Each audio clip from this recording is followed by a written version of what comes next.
Hi అండి. ఈరోజు నేను తప్పులేంటి చేస్తున్నాను. తెలంగాణలో అయితే దీనిని మనము సర్వపిండి అని కూడా పిలుస్తుంటారు. దానికోసము సొరకాయ, ఆనియన్ అనేది తుడుంబట్టి పెట్టుకున్నాను. అలాగే నువ్వులు, శనగపప్పు కూడా వేసి పెట్టేసుకొని రెడీగా అన్నిటినీ మిక్స్ చేసుకుంటున్నాను. దాంట్లోకి పచ్చిమిర్చిని మిక్సీ వేసేసి ఆ కారంను కూడా వేసేసి బాగా మిక్స్ చేశానండి.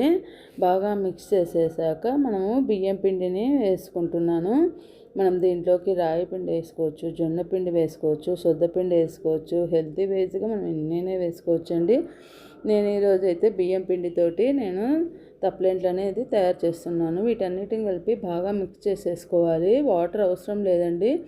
మనకి ఏమన్నా వేసుకోవాలనిపిస్తే లైట్గా వేసుకోవాలి, కానీ తుడుము ఉంటుంది కదా, ఆ వాటరే మనకు సరిపోతుందన్నమాట. ఎక్కువ వాటర్ వేయకూడదు. అన్నిటినీ బాగా మిక్స్ చేసేసుకొని ముద్దలు చేసేసి రెడీ పక్కన పెట్టేసుకోవాలి. మనము పెన్నం పెట్టేసుకొని ఆయిల్ వేసేసి కొంచెం కాంచుకుంటుండాలి.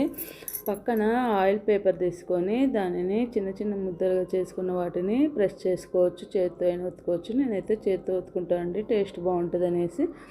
వేసేసి మనము వాటిని బాగా రోస్ట్గా నిదానంగా కాల్చుకోవాలండి. మనము ఆయిల్ని అన్నిటికీ టచ్ అయ్యేలాగా, తప్లెంట్లు అన్నిటికీ తడిచేలాగా ఫస్ట్ పెన్నాన్ని తిప్పుకొని చేసుకొని తర్వాత మూత పెట్టేసుకొని బాగా రోస్ట్గా కాల్చుకోవాలి. కాలనేవి పైకి కిందికి అనుకుంటూ స్లోగా కాల్చుకుంటూ ఉంటే ఎంతో బాగుంటాయని టేస్టీ తప్లెంట్ అనేది రెడీ అయిపోయింది.